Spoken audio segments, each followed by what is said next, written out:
Greetings, GameCola faithful, and welcome to the GameCola Podcast. This is podcast number 161, and we are ready for some spooky fun. And I am your host and podcast commander, Joseph Martin, joined by...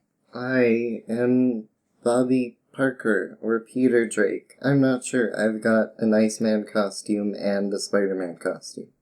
Blu Ryder! It's right there! Blu Ryder! That isn't my costume this year. I can't believe you would do this to me! Jeddy, you better have a good joke about how your Halloween name becomes spooky. Go. Oh, I don't. I'm Alex, the spooky Jedraszczak. Your spookator-in-chief. Was that... Surrounded by amateurs! Joe, it's like November 7th. All the more time for you to prepare! Oh, Kind of. Oh my we have a gosh! special guest. It's a surprise! I literally just woke up. I'll be there in like 5 minutes. I'm so sorry.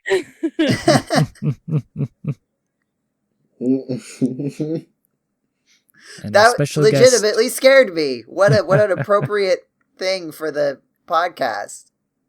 Our special guest, I just woke up. Yeah. I do not know. Okay. Well, now I don't know how to continue the podcast. Well, Can we I can just tell restart? you about the Halloween special event for Ooblets. Since I didn't get to talk about Ooblets last time, did I? My game of the year. Are we starting on Booblets? Is that the joke we're going from? I don't know if that... Yeah, I'm not sure if Booblets... I'm not sure about that. Well, if you no, that's the thing. If you say it like that, obviously, but if you go boo blitz, it works. But if you say it like you say it, of course, you make anything sound, inappropriate if you just say it and if you just do whatever you want with how words work. I did actually You make have intentional, conscious decisions. But yes, so, Ooblets, one of the best games ever. It's basically, like, imagine Pokemon, right? Except that the monsters are actually cute, and you have them do dance competitions. Wow, I can't believe you just called Delibird ugly. We did talk about Ooblets on a podcast, I'm pretty sure. Or maybe on a live stream? I think it must have been the live stream. Oh, it was the secret podcast episode in the live stream. That's right. In the Crystallis livecast extravaganza. Yes. And the secret GameCola podcast there. My memory is that Ooblets is Pokemon, but they dance. Yeah. Yeah. So it's a monster collection game. There's also like a minor farming simulator kind of going on, because when you do a dance-off, you get monster seeds that you then plant and you grow them, along with other plants that you use to, you grow like fruits and vegetables to make food that you then use to bait the monsters. Like they have requirements, like they want stuff in order to do a dance off, so like you have to have like cupcakes or something in order to dance with them. Yeah. Now, Anna, that you have joined the land of the living, you've returned from the dead. Yes, hi. You have a spooky version of your name? These guys failed me earlier. Costume. Phantom Bryniarski. It's fine. I'm gonna go get my costume and post a picture of it so you know that I'm being for realsies. I'm not saying it was factually incorrect. I'm saying it was a better joke. Adequately Halloween themed. But it's acceptable. not a joke. It's not a joke. I put Iceman and Spider-Man together because I have both right beside me. I will not stand for this. Jeddy, tell us more about your dancing Pokemon. Yeah, no, it's great. It has everything. Jeddy's like, yeah, I'm perfectly happy to just continue going on.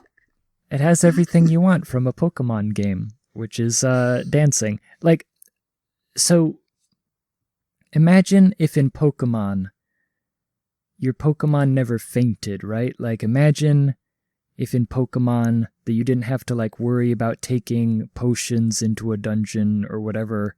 Like, all of those things are gone away. You just, like, get a certain number of beats per round to spend on dance moves that all, like, have different costs. And it's like, you get random dance moves each turn to pick to, like, earn points or take points from the other team, or, like, give little status effects that, like, cause things to cost more for the enemy or whatever. It's kind of a little card game, like the way that it's, stylized.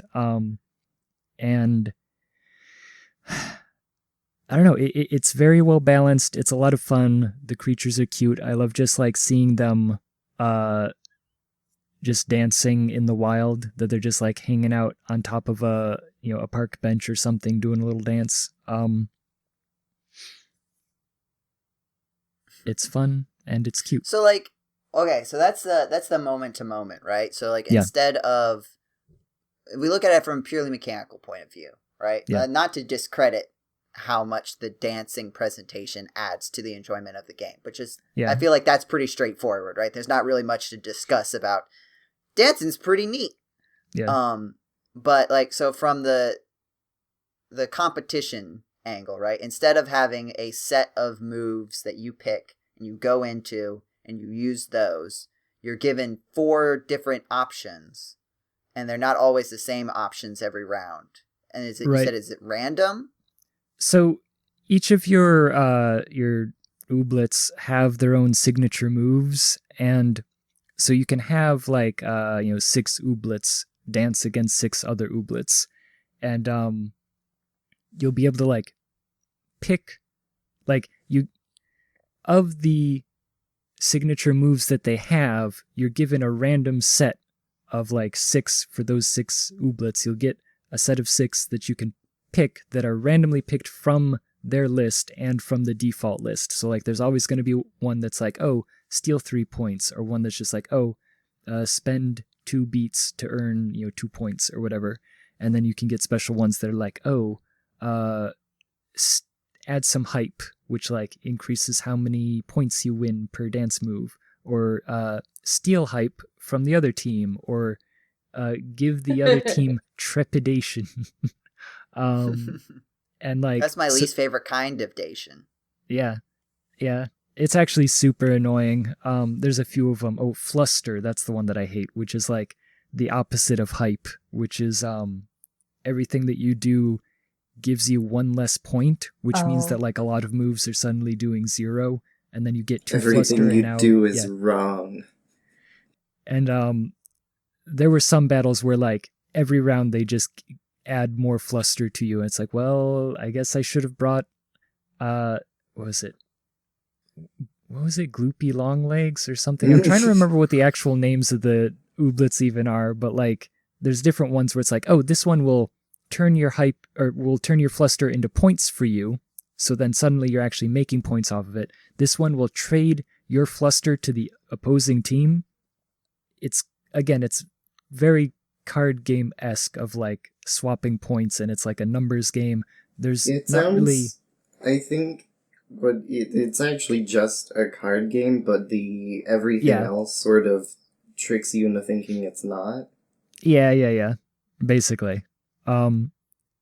It's more of a numbers game, like, in Pokemon, it's just, like, random, like, how much damage you're going to do on a move, or, like, is it going to miss, or is it going to critical? Is poison going to take off? Like, in ooblets, everything works every time. It's just that, like, how can you maximize, like, based on the number of beats that I have, how can I best spend my points? And, like, do I want to trade 2 points now for having an extra hype, which will give me extra points on every move that I do from now on, right? Like, that kind of stuff. So yeah, this does sound like more card gamey or like, because also like does it have experience and like yes, leveling up at all? There's leveling up, but the leveling up is just that like at levels like 3, 6, or was it? Yeah, it's like level 3 and 6 you get a new move, and that's like the only thing that actually happens when you level up. So like they don't like evolve or anything. They don't turn into different ooblets. No, not to my knowledge. Like, I've gotten some to level 9, and when I saw that level 9 didn't get you a new move, I just, like, stopped because it starts getting super expensive. Like, it's, I guess, to encourage you to consistently swap out your ooblets and try different ones. Yeah. Because, like, there is a lot of, like, you know, strategy in picking which ooblets you're going to, like, bring on your team. Because, again, but I feel like... Yeah. Yeah, go on. Well, you know, usually you're going to be like, well, I'm going to just go for the one that gives me a whole bunch of points. But then you end up fighting against something that's just constantly giving you fluster. And it's like, well, I'm obligated now to take one of the ones that has something that can handle fluster because, like, I literally can't win. I ran into a battle that, like, my only option was to escape because I couldn't make any points. And every move that the enemy did was like, oh, remove 2 points from my team, but give the enemy fluster. And it's like, well, then they're not making any points. Like, they are constantly at 0 points, but I can't make any more points because I have like 15 fluster. So it's a good game. I very much enjoy it. And there was a spooky Halloween event. You had to go around and talk to all of the people in town who would give you candy. And then you would spend the candy on spooky Halloween items for your ooblets and for yourself. There's also clothes. Did I mention that you can give your ooblets clothes? But I love it. Do they hate that like every animal does? No, they look great. I gave Gloopy long that's not legs, what big I asked, glasses, Oh. and a top hat. Oh, But man. they don't have arms. I was going to give them a little umbrella, but they don't have arms. Wait, they don't have arms? That No. sounds like it must inhibit their dancing ability somewhat. No, it is weird. There's only one that seems to have 4 legs. Every other creature has 2 legs. And there are creatures... No, actually, there's a few that fly that, like, don't have legs, and so you can't put roller skates on them. Apparently this was, like, a game-breaking bug that it tried to attach roller skates to non-existent legs, and it would just, like, crash the game. But yeah, there are also ones that don't have arms, and so they can't hold things. And is this... Sorry. Which is... Oh no, it's just very disappointing. Is this is a single player game, or are there multiplayer like options, or is it like MMO-ish? No, it's a single player game. They talked a bit on their Twitter about like, yeah, everybody wants multiplayer ooblets, but like if we do, it's going to be in, you know, twoblets, right? Oh yeah, okay, I remember. Twoblets, right? I forgot about that. Yeah, I think we made that joke. Yeah. Stream. Yeah. Yeah. Yeah. I also think that like if I were in their position, it'd be my internal thought would be like, we did not balance this game even a little. Oh bit. yeah, remotely. Yeah, like right, like it is like true. It's specifically balanced around the pre-crafted encounters in the video game. And if you tried to make that into a community thing where people are trying to find the best team, it would be absolutely entirely. I'm sure it would be something like, yeah, everybody runs like Hyperfluster or something, right? Yeah, and it's just a miserable yeah. experience. So if they were gonna make it any sort of multiplayer, where you could fight or you could dance battle, then they'd want to like rebalance it from the ground up, probably. Also, like online infrastructure is expensive, so they might also kind of want to be like, let's see how this pans out, right? Like, there's plenty of great games that are like, great, people play them for a while, and then they're done. And it's like, internet costs money. Like, a video game that just exists, you can maintain it a bit, but like, at a certain point, it just stops costing money. An internet game costs money, unless you do like client to client level, which can be... Right.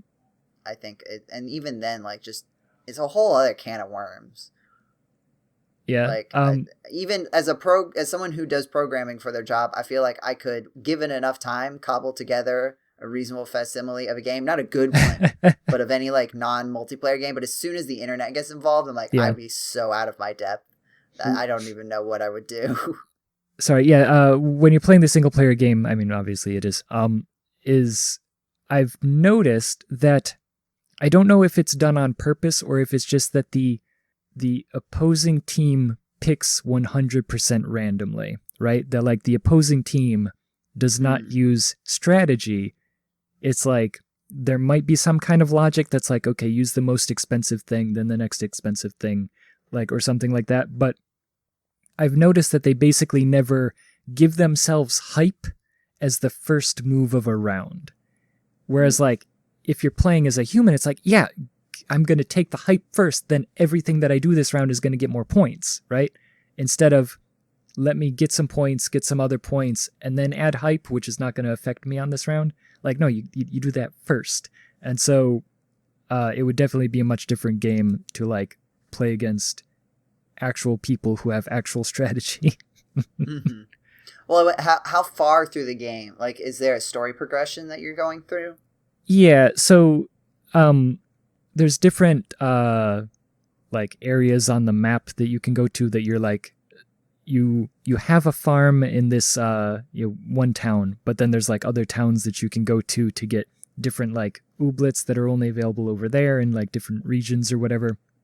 And there's this whole thing about your town has been disconnected from the oobnet. And so your job... Is that their excuse for why there's no online play? Well, it's very... I think I mentioned this on the stream as well, that it's very kind of Donut County in their what the plot is actually about. Mm-hmm. Oh, right. Yeah, but the basic concept is you're going from town to town, having them connect their oobnet towers so that hopefully you can get enough bars to actually go online. And and that is the setup for Two Blitz. Yeah. Where you are connected to the internet now, and you can go to the Battledrome, I assume, because those are being added to video games now. Ooblets, Ooblets Battle Network. Ooblets is probably about figuring out that the internet is actually terrible. We should never have brought it back. Oh no. We made a mistake. It is funny, though, is that once you get access to the oobnet, like before, you had randomized items that you could get at the stores there locally in town. But then once you get on the oobnet, you just have access to all items all the time. I'm trying to remember. You could go to Ooble, right? I think you could go to, Ubazon or something. See, I don't know if this speaks well of me or poorly of me that I would have called it the Oopternet, not the Oobnet. Yeah, well, but keep in mind, Ooblet, Oobnet, right? I guess. Yeah. But Oopternet I just enjoy it. Oopternet. Yeah. But yes, I think if you were thinking about what people would... But that's... Okay, so here's the thing. Slight tangent. In the world of ooblets, is there an internet? Other than the oobnet? Yeah. Because otherwise, what is it... Why is it called... Why did they call it... It's the network of oobs? Like... Yeah. It's not the ooblet internet. Yeah. Right? Because there's not a regular internet. Unless this is Jeddy, is this one of those, the far future post-apocalyptic ooblet fantasy world? Yeah, medieval fantasy, but Right, but I don't think that applies to ooblets. If they have an oobternet, it doesn't. Hold on. What would the hyper-specific genre be for, like, this and Donut County that's, like... capitalism bad. Yeah. Indie game. Anti-capitalist indie puzzle. Yeah. So indie game. Yeah. Yes, just call it indie game. How anti-capitalist is Pizzerian? is it anti-capitalist? I mean, you do fight against big pizza, but it's also encouraging you to what was it? It's very small business narrative, I feel like, if anything. That's true. But you make pizzas and the upgrades are like add addictive ingredients. Yeah, so I'd say at least a little bit. It's capitalist critical, at least. Yeah, well, it's satire, right? It's not taking it seriously. It's not actually encouraging you to start your own pizza company to get people making a Miguel O'Hara. I have to make some calls to cancel some things then. So yes, Ooblets, excellent game. I love the Halloween costumes. You can make them a little pumpkin, and the thing is that because of the different shapes, some of them have a pumpkin head and some of them have a pumpkin body. Aww. Yeah. I love that. I do like that sometimes it does get confusing where something's like, oh yeah, this is an item that goes on the neck, right? Or like, this is an item that is like meant to go on your face or something. It's like, well, does like a pipe or something, right? Like, does it count as something on your neck or does it count as something on your head? Does it count as a hat or glasses if it goes in your mouth? Yes, excellent game. Would suggest. So. All right. Well, that's one spooky theme for our November 7th down. Anna, did you have anything spooky that you wanted to share with the podcast class today? I've been playing Skyrim and the dragons just kind of come out of nowhere sometimes. That's pretty scary. Oh my gosh.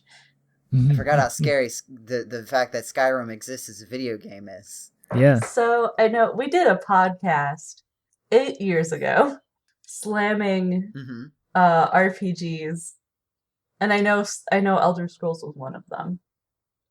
And Oh, you mean podcast 77, one of the most listened to podcasts of the GameCola Podcast, at least on YouTube. Is it? Good. Yeah. It's the one that I recorded sitting on a wall outside of my college apartment because my roommate was doing stuff. And so I sat outside and recorded the most popular podcast. If only you had known. I was on my bed in my dorm room.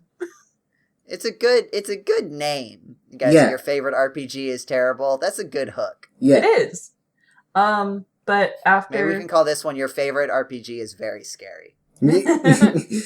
Probably not. After 11 years, I finally played Skyrim. After owning it for like, I don't know, 2. What did you play it on? Was it I played it on PC. Calculator? Yeah, calculator actually. Yeah. Yeah. The original experience, the way it was intended to be played. The way Todd really wanted it to be. I assume so. No, but I got a note yesterday while playing that had a black hand on it that just says "We know," and I went, "Okay, cool." That was pretty spooky. Hated it. Was on a call with some friends, and I sent them a picture. I was like, "I don't like this." I've also... We know. It's like, well, could you tell me? Because I don't. I'm not sure. I don't like it when games do that. I especially don't like it when games look into your computer information and find your name. And they're just like, "Hi, Anna." And I'm like, "Nope. I didn't give you my name." This is why I don't actually put my name in the computer. Like, I don't make whatever names are available, like, my actual name. So then the game's like, "Hello, Joe Reviewer." And it's like, yeah. This is not very scary. Like, yeah. If anything, it's like when you like use a specific email for like to sign up for something, and then you get spammed to that email with like the thing. It's like, well, okay, I know where you got this information from. It's kind of like that. My favorite thing is because I know that they're spamming me is because they use my full name. Mm-hmm. It's like no one would ever. No one would ever be like, "Hello, Anna Bryniarski," and I'm like, okay. Oh, well, I was going to say, like, what is Anna short for? Anna. It's short for Anna, but there's an H at the end. Yeah. Oh. I was going to say... Everyone thinks I say Hannah, but they got the H in the wrong place. It's just Hannah, but the H is silent. Along with the other H that was also silent. Yes. Yeah. Usually. But that one's usually silent. What else is spooky? It's not Hannah. Because I was going to say, I played an indie game, and it took me a while to figure it out, like, or to realize. I was like, wow, I can't believe that whoever made this game also likes Gundam.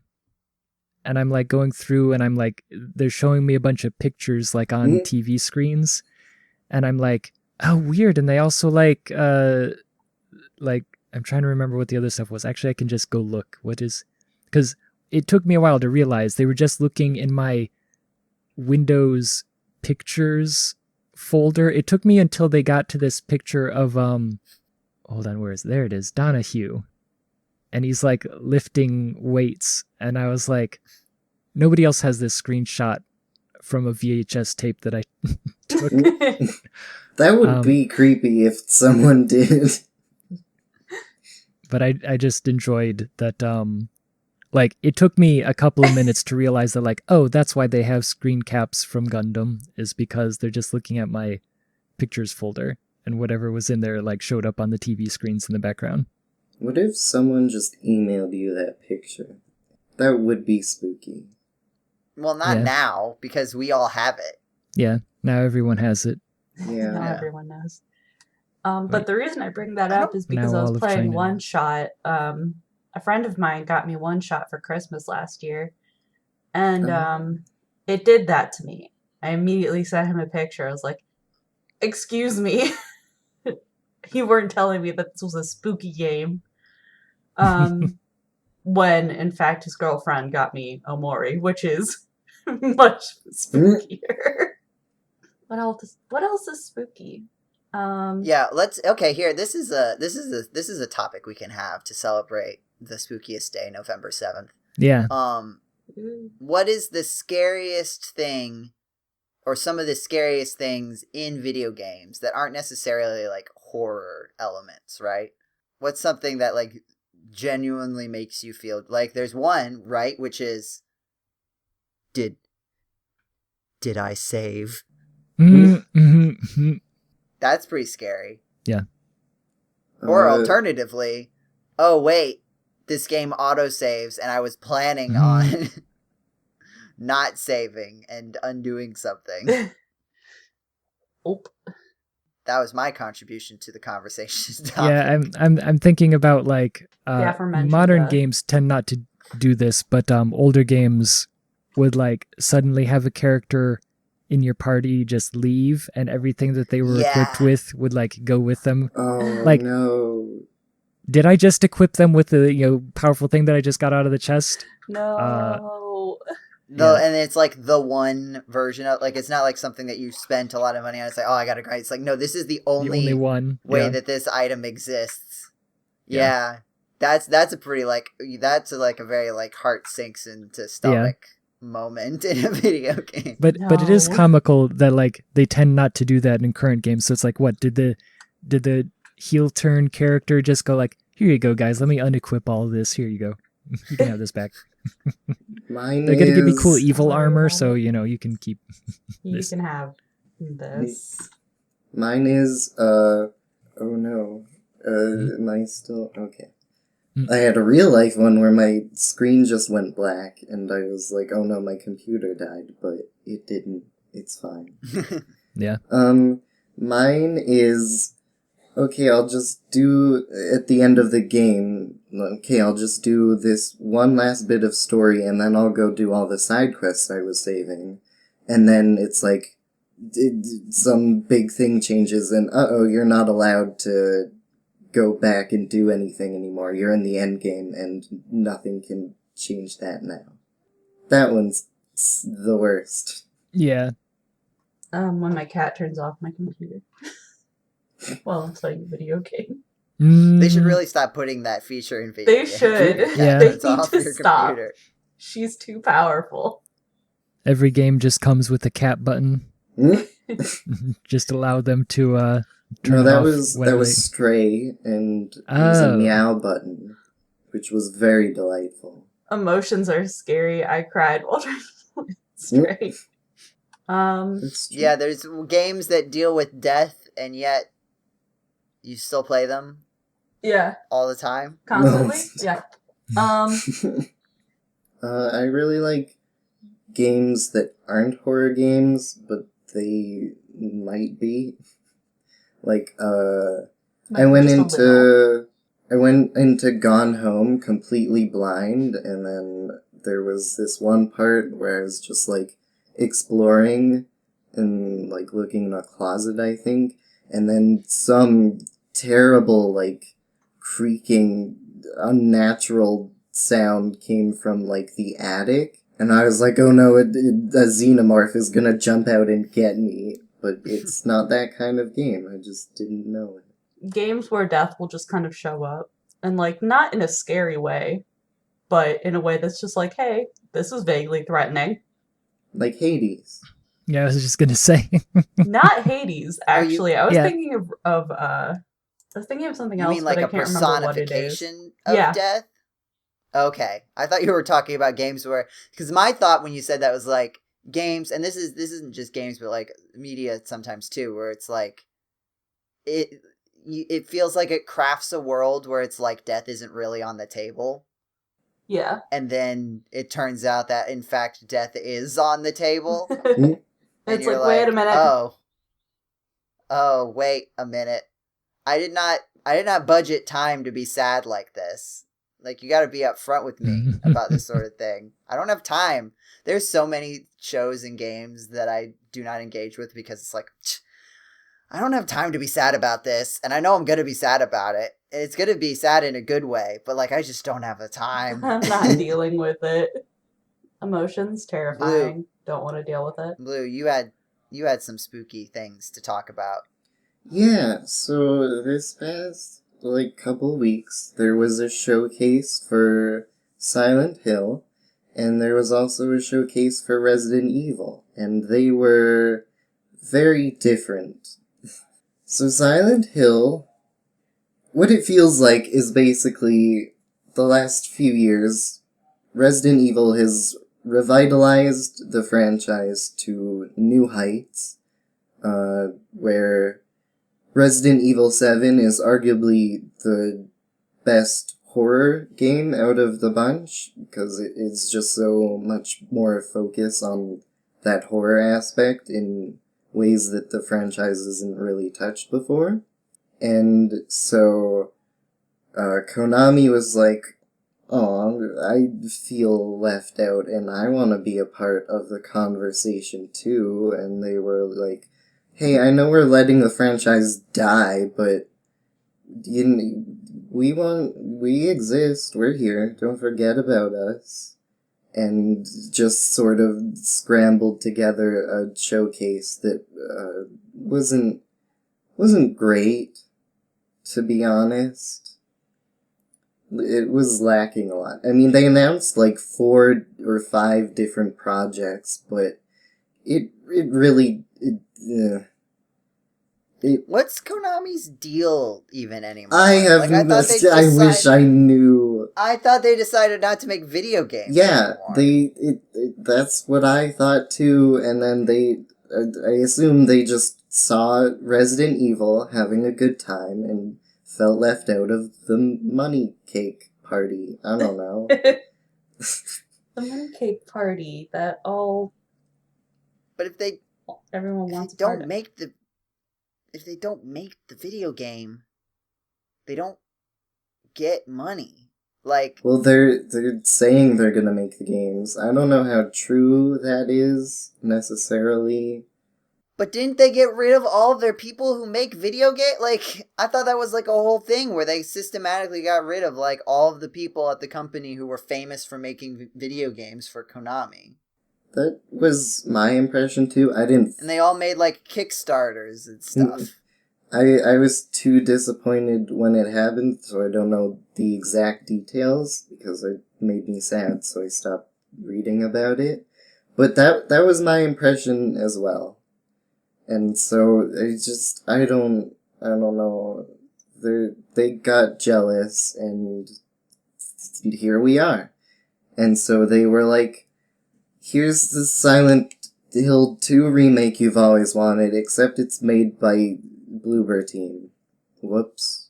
And, like, Bloober Team isn't all bad. Like, there's stuff about their games that I like. I remember when Layers of Fear came out, and there were a few segments of that game that were, like, really good. Like, I was like, oh, I like this concept. But the unfortunate part is they don't have such a great track record with depicting mental illness and stuff like that, which is kind of a big deal in Silent Hill games. Mm-hmm. So it's also just tricky in, like, I'm not a horror genre expert. I do not engage with it very much, not because of anything related to this, honestly. It's just because I do not generally enjoy being anxious.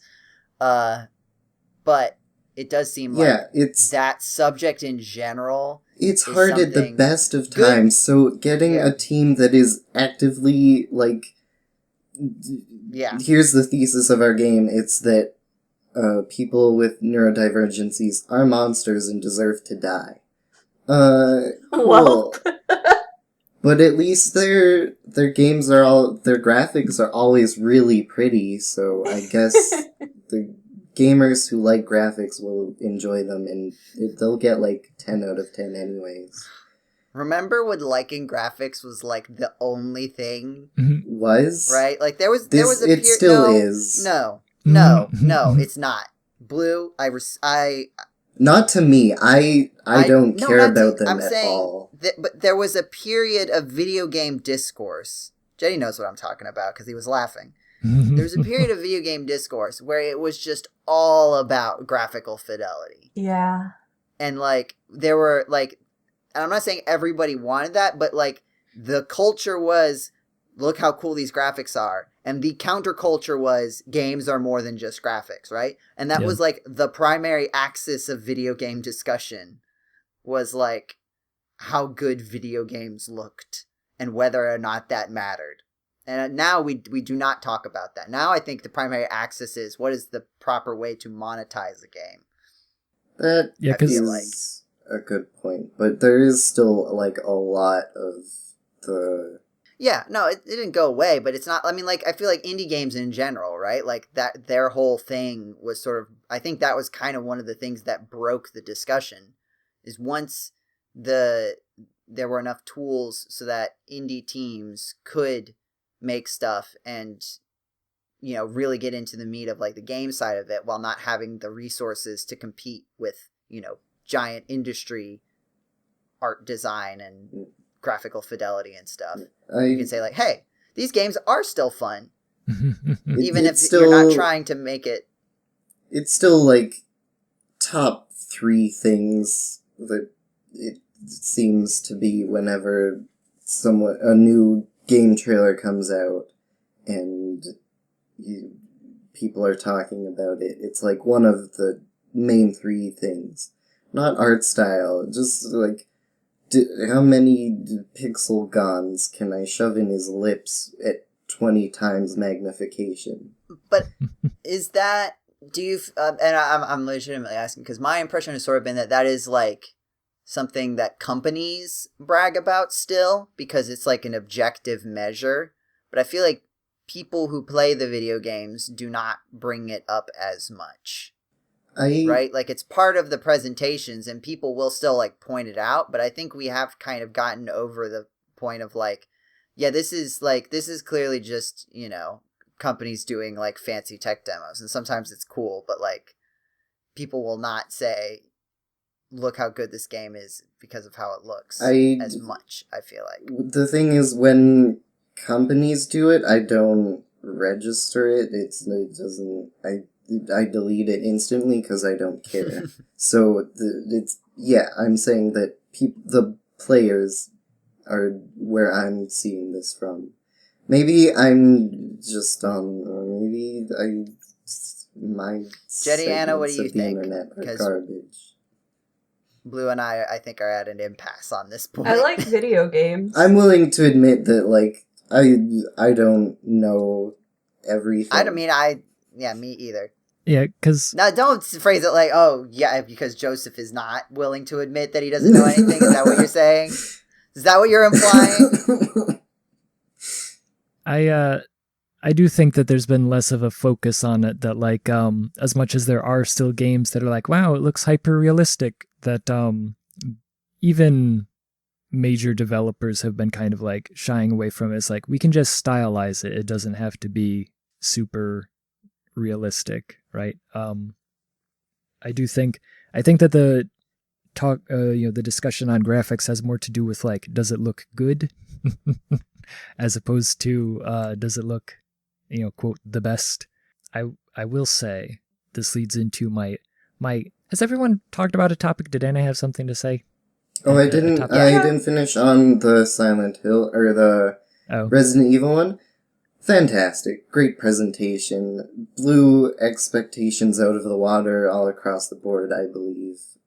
I mean, I'm not the biggest Resident Evil fan yet. I'm still, like, working my way into getting into the franchise, but, like, from what I understand, 4 is a very revered video game all across, like, gaming culture in general, is considered one of the greats.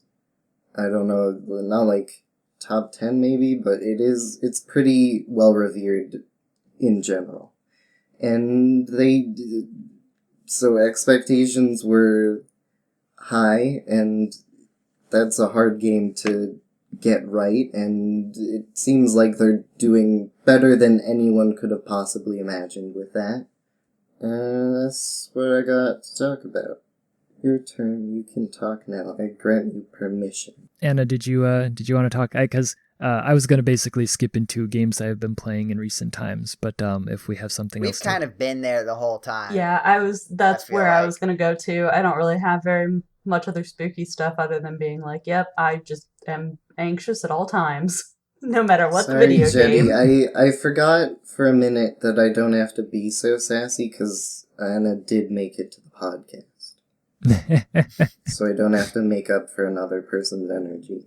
So, one of the games that I've been playing in recent times, like obviously I've been playing Ooblets.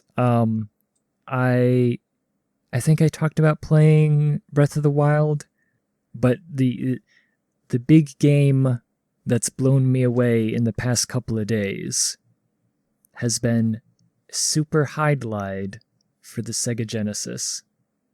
The sequel to Hydlide. Regular Hydlide. It is. But the funny part is, and like I'm trying to figure out like the history of this. I only started looking at this like this morning, what the actual history is that the graphics for Super Hydlide are just absolute garbage. They are completely incomprehensible. Jeddy, we just talked about moving past this. Yeah, well, that's why it's kind of just. That's why I brought it up. Is like there's like an indie artist or an indie game developer who has a game that has like an extremely unique style, and I love the art style. And the moment that I opened up Super Hydlide, I was like, oh, this is what they're trying to go for. It would be like me making like a Crystalis inspired game, right? That like there's certain kind of cues that you can take from the graphical style while like improving on it. And Super Hydlide, it just everything is unreadable. And like the game itself also is almost unplayable. Like I don't have the manual, and so there's all of these abbreviations that are just like I start the game with 2,000 gold, so I'm like, sure, I'll go buy the 1,000 gold dagger, and then like I exit the shop and I'm walking at like 1/4 normal speed, and it's like, oh, apparently there is some sort of weight mechanism in the game, and that I should not have bought the dagger. It's too heavy. I can't walk while carrying a And this dagger. was the first thing you bought. This was the first thing that I did, so I just How like many immediately... items did you have? None. I just walked in, bought a dagger, and left, and I was like crawling, and I was like, oh, I guess I am obligated then to buy the knife. And then I'm like walking around, it's like, oh, I'm hungry. Apparently, I'm also obligated to like buy food and carry it around, or otherwise I'm hungry and like being injured while walking. I'm so, why? I don't... Yeah, the Someone game... got on a So realism kick. what is the genre of this game? It's an RPG, and it's like an action RPG too. It's like you walk around and you're like fighting things in real time, kind of. That's I mean, so fascinating. I'm fascinated by this jank game. oh man, like it's almost like playing like a modern roguelike. Like that some indie developer made a roguelike for like the Pico 8. Right, and like they made it like hard, like they made it. It feels like it's bad on obtuse. purpose. Like yeah, we put hunger in the game because it's like, oh, it's a commentary on like how these kinds of roguelike games try to go into like this hyper realism life and death, like where death really matters, and so like you have to eat and you have to drink and you have to sleep and you have to watch sleep. your cholesterol and. Do you have to go to the bathroom? You don't have to go to the bathroom, but you do have to go to sleep. You do have to eat. And I did find out, like, again, I don't have the manual. And I found out, like, there's stuff about, like, you can get weapons, but they're too heavy for you to actually wield and stuff like that. And so I was like, well, I sold it already, but would it have been good if I could have, like, just leveled up more? And, like, I'm looking up about the game, and the first thing that everything says is, like, oh yeah, don't fight these monsters because those are good monsters. I was like, that's the only thing I've been killing because they aren't like immediately killing me. Oh. So apparently I've been killing... Is this one of those games where you just like walk into the enemy? No, surprisingly it is That's one the step... first Hydlide, I think. Yeah. And like the first E's and like so on. Yeah, a lot of early games were like that. This one at least has you mashing the button to attack. But I don't know, something about it being just like super obtuse and like completely incomprehensible. I've been enjoying. I'm fascinated by this game. Like I had to figure out how to open a treasure chest. I spent like a full minute just being like, I mean, it's here. This is what it like.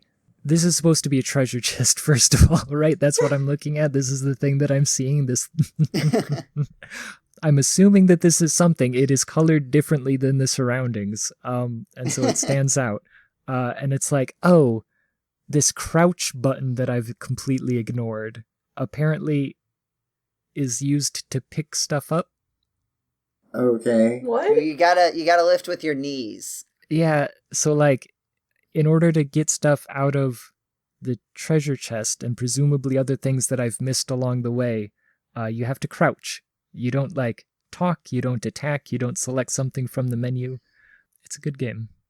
I can see why it's a classic. I can see why people still talk about it to this day. You think of it because it's like, this is back in a time of games where like games were made, it kind of like more than this worked, but like when it came to like the game existing and being designed and worked on, it's made by like, right? Yeah, there's like 1 to 3 people who are like running the show, and then there's a couple other people who are like just sort of do what they're asked from those 1 to 3 people at this point in games. And so like there's just this very strongly feels like one guy. One guy was like, I've decided this is going to be the best video game. It's going to be so realistic. You're going to have to worry about paying your taxes on time. Yeah. Oh, yeah, there was a whole thing where, like... Are you about to say that there are actually taxes in this video game, Jeddy? Because that's the tone of voice that you took. I went to the shop, and the shop, like, it lists the items, right? And it's like, knife, 50, dagger, 1,000. Jeddy, no. And I go to... Is there sales tax? Pay, and I have to pay, like, 1,220 for the dagger, and I'm like, it says it's 1,000. This is now the worst game. There's actually sales tax. It's like So- it's like in New World, the Amazon MMO, where you have to actually pay taxes. So I think from what I've read, it's that the character that I like randomly generated was a thief. And so I think there's like a charisma modifier to when you're like buying things, so that like because I'm a thief, they don't trust me. I have low charisma, Oh, and so they charge okay. me That's- more. That's Right. rude. And yeah, no, But, wait like- just a second. Like, they don't trust. Like, what do they not trust when you purchase the item? Right? Like, Yeah, you think They're gonna I guess steal they it. don't like you. they're gonna charge you more just because they don't like you? Yeah, I mean, And Anna took that personally. I can imagine that I I'm- can imagine medieval I hate times this. being that way, right? I mean, it's like buying Well, a to car. be fair, isn't it? if you're like known as a thief, I don't know if buying a car is like buying a dagger at all. I feel like if you're known as a thief, and not just not just known, but like the person you walk into a random store and the shopkeeper knows you're a thief, having never met you before, you're not a very good thief. you just I have did- it tattooed across your face. I did like, however, so there's the sort of like meme, right, of like isekai anime where like, oh, you go to this other world and it's like an RPG and you have to like go to the guild hall in order to like level up. And it's like, I don't understand why all these like anime have this weird feature of like, you only get to level up when you like go back to town and like do something specific to like get your new skills and whatever. But that's what happens in Super Hydlide is you have to go to the temple and then expend the EXP that you got in trade for a level. Or you could alternatively go to the magic guy's house and trade him EXP for magic spells, which also, by the way, do not make any sense. I got a spell, I spent 50 EXP on it. It was called Illusion, and when I cast it, everyone spins around. Or do they? The illusion is that it makes me feel like everyone's spinning around. That's Like- like the equivalent of like someone being like going to a fortune teller and then like you give them like $100 and they said you will soon be parted with your money.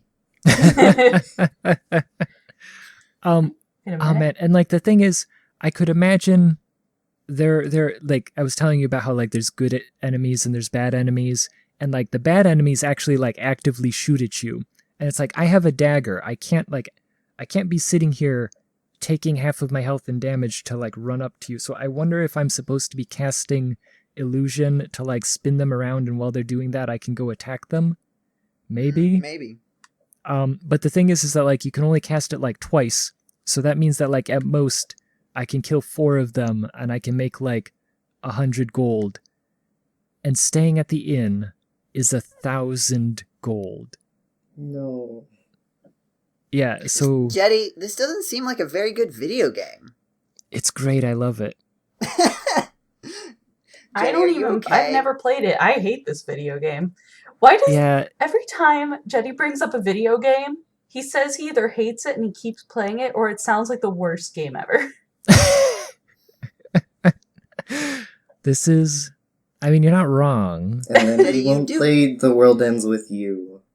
No. You do oh, no. know, Jeddy, that there are good video games, right? Like The World They Ends With exist. You. They're out there for No, you. it's bad. Oh, It is not. I hated it. World Ends With You so much. I tried it. Maybe we can make this a debate cast. Everyone save it. Because you Bottle you it. played The World Ends With You. Not all of it, but you played through I- it, right? Like I some I of played played all like of it. half an hour worth, and I was like, no, I can't stand this That's guy. not playing the. I got to like But- the Oh I my don't know, there was some goodness. boss where I had to like climb up into the rafters and do something, but it wasn't like communicated what I was supposed to be doing, so I like spent like 10 minutes So, just like, doing it on repeat. paying taxes on your dagger because you're ugly or untrustworthy? But like you can slowly get to don't- understand like it's you- not communicated to you. It's like Dark Souls, right? Where like No, the world building is no, all done through no. like items and stuff. No, Right. there's no... I bought one dagger and I have to crawl now. Is Yes. Well, way well, better after you than level up, there's a boss fight with a mechanic and it After doesn't explain it explicitly to me. after you level up, you can then use the dagger because Jeddy, your weight limit has gone does up. no one else understand And then how after a couple more levels, you can equip I'm going leather to armor. complain about this slightly obtuse segment in one video game Well, I played okay. 30 minutes of, compared to I've played hours of this video game that makes absolutely no sense at all. Yeah. Oh, okay, but the thing that I hated about The World Ends With You was just the main character. I just That's objectively because couldn't stand that guy. uh, Oh, you're supposed to Jeddy. hate him. Like, no, I'm Yes. not interested. he This is for the Character debate cast. I'll development. put you on the debate cast. We Bottle move it. on. Bottle your anger and express Save it it, for personal gain in an appropriate context. which is the GameCola Yes. debate cast. Jenny, you're allowed to play good games. Am I? Yeah. I did play Ooblets. promise. I did play Ooblets. You did play Ooblets. That's true. Yeah. Anna, have you played any good video games that we could maybe Yeah. use to help our friend Alex Jedraszczak? Stardew Valley. I always love Stardew Valley. Stardew Valley have Halloween? Mm, Yes, they have a Wait, maze what was where that? you go through and you find a golden pumpkin that you can sell. Scary. Didn't I don't they know make if it some has any other purpose. Halloween game, the spooky chocolate or something? Jetty, I think we also talked about this on the secret live episode of the GameCola podcast, that Did we? game has not actually come out yet. Right, just yeah, yeah. announced Put it. out. I've definitely explained to someone that the Haunted Chocolatier is nowhere near coming out. They announced it in one trailer and they haven't, as far as I know, maybe the guy's been updating like on the blog post or something, but there have been no like major press releases as far as I know about it. Like it was just like, we're making a video game. This is kind of what it looks like. And that's it. And Jetty thinks it's already come out. Yeah. I It's mean, nowhere near. I don't know, maybe it did. Stardew Valley, right? Mm-hmm. yeah. Did anybody make that joke before? Yes. Yes, Jetty. that was I think that might be was- the name of a podcast. What? I'm pretty sure we have a podcast episode where we talk about. Wait, do we? Because Yeah, I think so. like a couple months before they announced the Haunted Chocolatier, we talked about how like indie game developers will sometimes just like make one video game and then just keep making that video game after it becomes popular and never like follow it up with a sequel. And then we singled out Stardew Valley as kind of like that. And then like 2 months later, the guy announced that he's actually been working on another game. And we're like, well, I mean, fair point to him then. Man, He heard our podcast and he went, oh. I do like that I use DuckDuckGo, right? Mm-hmm. And like if I search for something that just has no results, it'll just start showing me local results for no reason. So it's like Stardew Valley Wiki, Stardew Valley on Steam, Stardew Valley Episode 1 on YouTube, Stardew Valley 2 Playing with Lily Mizu full stream, download Stardew Valley game free download links, Scranton, Pennsylvania Wikipedia. Cool. Scranton obituaries. Scranton obituaries. Like, I can't believe Stardew Valley died in Scranton, Pennsylvania. yeah. Great No one fatty ever expected cardiology. it. Oh no. Blue, what I video don't games know. have you been playing in recent times? I know there's one that you haven't talked about yet. You have to give your your standard amount of. You didn't even give me a chance. You did. You said you were Wow. playing Stardew Valley. I didn't. And you said it in a joking way, as if that was the only thing that you played, and you didn't No. elaborate. I've been playing Stardew and Skyrim, and I You already talked about that too. I also rebought Arcade Paradise, the game that made me sick, but I was really enjoying, so I bought it again. Did you play it? Yeah. Okay. I was gonna be very mad if that was the only thing you had to add, that you had bought a video game and you hadn't played it. I'm going to talk about Skyrim so much next month. You just wait. Is there anything you want to say about your wibbly wobbly arcade land? They fixed the thing that was really bothering me, which is that trash is just kind of on the ground. You can't pick it up. Now you can. Oh, now you can physically interact with the trash. Well, no, They like fixed that there it makes you- were some points where it just doesn't let you pick it up, and it's like, please, this is very much Oh, bothering you're me. supposed to be able to pick it up, but there were Yes. some places you couldn't. Yes, like it would I just see. it was just a glitch. It just wouldn't let you pick it up, and someone posted that in an FAQ, and they were like, "We know it's annoying." Did they Is that what fix was that making you nauseous? Yeah, no, Did they fix what was hurting you? it was hurting me the most that I couldn't pick up this one piece of trash, and not the fact that my stomach hurt really bad No, okay. when I was trying to play. Well, as long as that's the biggest complaint you had about the game, that it's all fixed now. But yeah, I it's mostly just been Skyrim. Yeah. We're making fun of Jeddy for playing this obtuse game. Here, Yeah. meanwhile, Anna's like, this game causes me real physical extant pain. I love Yeah, it. but then I'm having a great time. the thing is that I she think we isn't have- also going like. And this one time, this other game, I was playing it and I got a paper cut, and so I put it down forever after 10 minutes.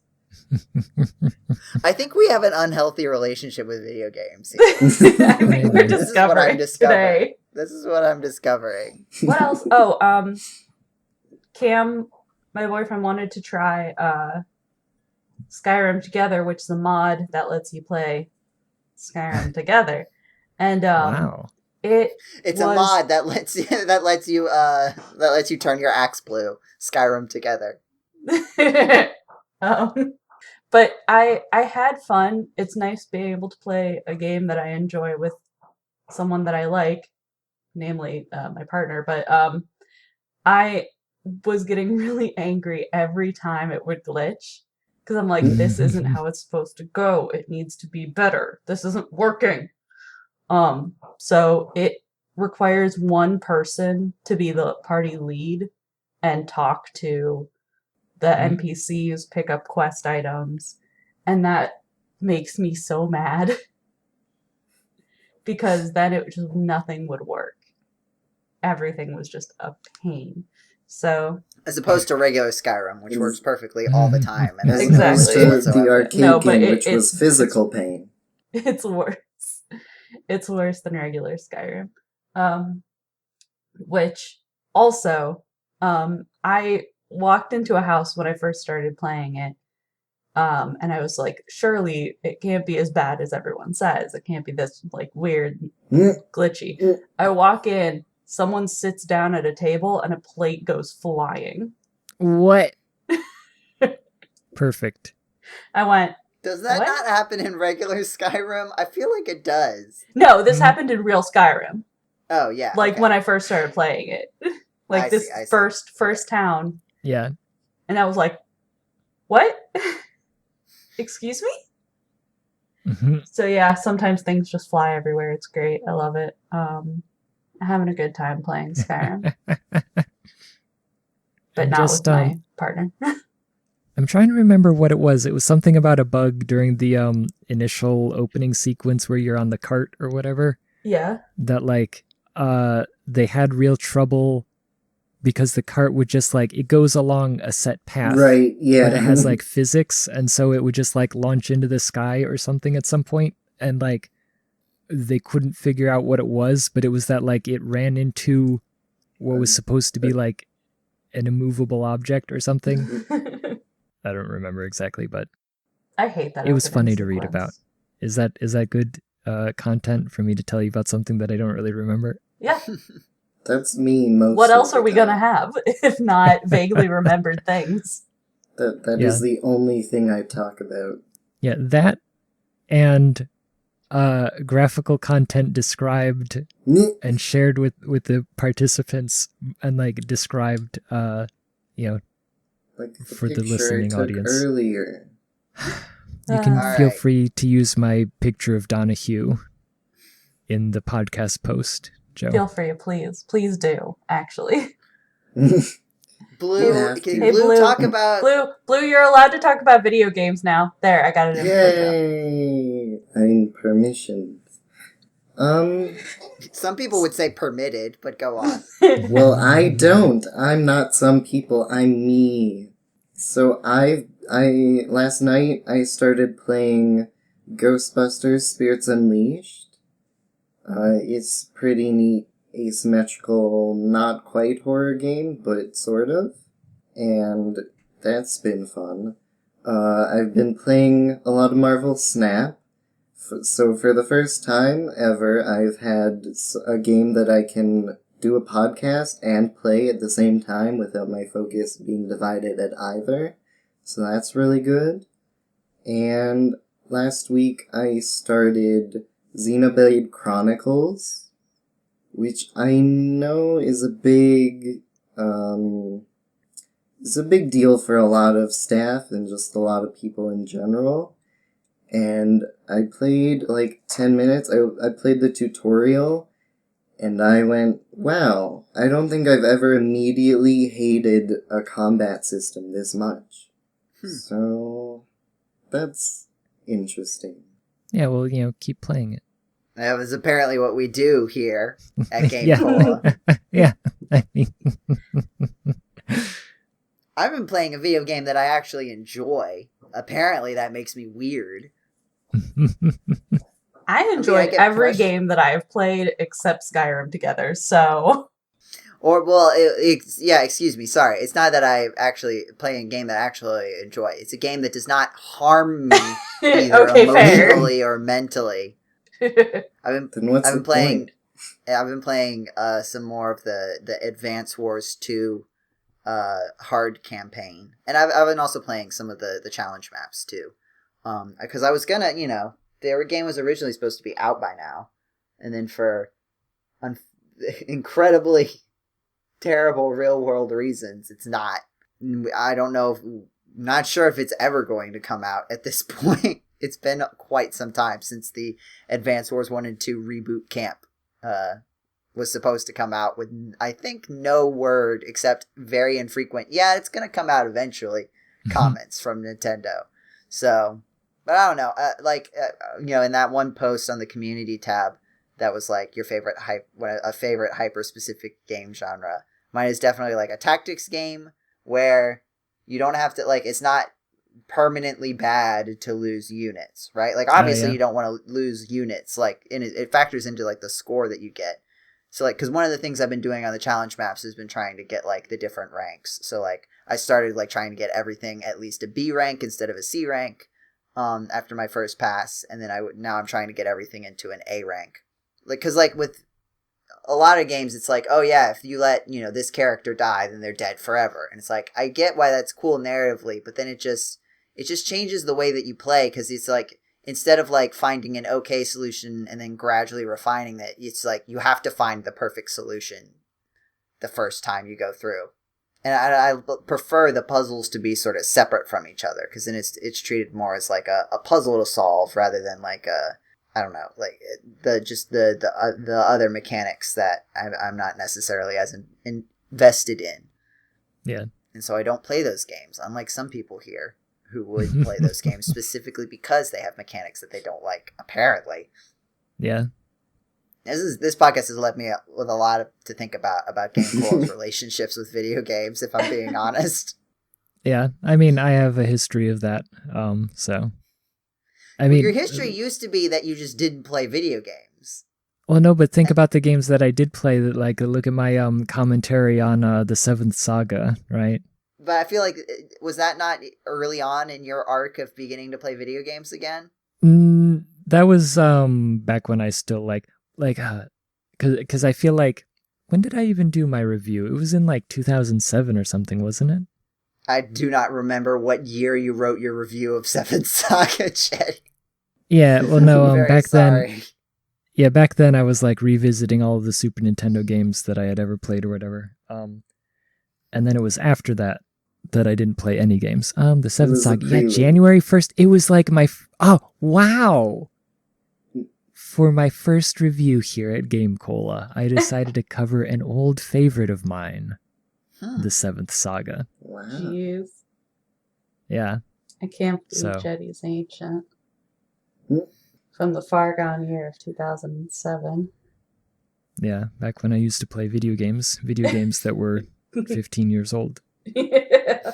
Well, that's terrifying, and which is good for this podcast that was themed around such topics. I mean, we did really learn some terrible things on this podcast. We did. Again, everyone's incredibly disturbing relationships with video games. I didn't do anything. I'm enjoying Marvel Snap, and I'm enjoying Ghostbusters Spirits Unleashed. Blue's having a great time. I'm having a good time playing the game I'm playing right this moment. Thank you, Blue. Thank you for being a shining light in this world of dark, terrible video game habits. I don't know. I've been broken by the things I've learned tonight. That's my goal for listening. Every podcast. Thank you for listening to this episode of the GameCola Podcast. If you liked what you heard and you were not incredibly, incredibly concerned, please listen to other episodes of the GameCola Podcast that are not as scary as this one. Unless now they become more scary now that you know where they end up. Where they end up. You can find episodes of the podcast on YouTube, GC.net, the letter G, the letter C, the word dot, the word net. You can also look, YouTube started doing handles now. So if you do at GameCola, wherever there's like a handle thing, that's supposed to work. I don't know if they've actually like kind of really rolled it out yet. It's kind of weird. To do with you put it in, if you do like youtube.com/@GameCola, it works. I don't know if it works in any other context though. So we'll figure that out, I guess. And then, yeah, you've also got the Discord, which you can find linked in like YouTube video descriptions. Oh yeah, and you can find the podcast on like iTunes or Spotify or wherever you listen to your podcast. You can probably get the RSS feed hooked up into it somehow. And then you can find us on our actual internet website, GameCola.net. GameCola.com is becoming concerningly affordable is not the right word, but like I have the less money. Extortionate. I could. It would not be a good financial decision. No, but I could purchase GameCola.com. Like I could do it. I won't. Yeah. But I could. And that's also very scary. Terrifying. But yeah, join us on the Discord. We have a lot of fun there. Join us on YouTube for our videos, live streams. Blue and John just put out a Halloween themed video. Not just at time of recording. What do you November 7th will no longer be just released. Well, yeah, okay. For a second, I thought you were saying that it won't be Halloween themed anymore. No. Well, I thought that he was saying that it was only Halloween themed because of the time of recording the video. Yeah, it's like you didn't record it on Halloween. Happy Halloween to all our listeners. A couple weeks ago is recently in GameCola time. Like it's going to be the video that came out before this one. Has it been like That's 3 months? That's pretty recent, actually. You can find us on Twitter. I think we've decided to cannibalize all of our Facebook content and put it into the YouTube community posts. Yeah, that's supposed to be a secret. That's a lot less annoying than Facebook itself. Yeah. Anything else? You can email us at podcast@gamecola.net, but I think the Discord is a faster way to get in contact with us, honestly. But if you prefer email, that's an option available to you. Anything else? Did I miss anything? That was a little bit scattered. Like the podcast, rate us highly on iTunes. Come, If you don't want to rate us Just be highly, our we're friend. not on iTunes. just come be our friend on the Discord. How many Pokemon are there? Jeddy, how many are 929. there? According to this, 929. Jeez. Yeah, but that's How probably many not counting. ooblets are there? There's gonna we didn't talk about it, but there's a new Pokemon game coming out. That number is gonna increase. In Yeah, because about a month Hey, we and a can't half. start talking about this now. We can't start talking about this now. We have to The end the podcast. Pokemon. Thank you for listening to this episode of the GameCola Podcast. See you next month. Bye. Bye. Goodbye.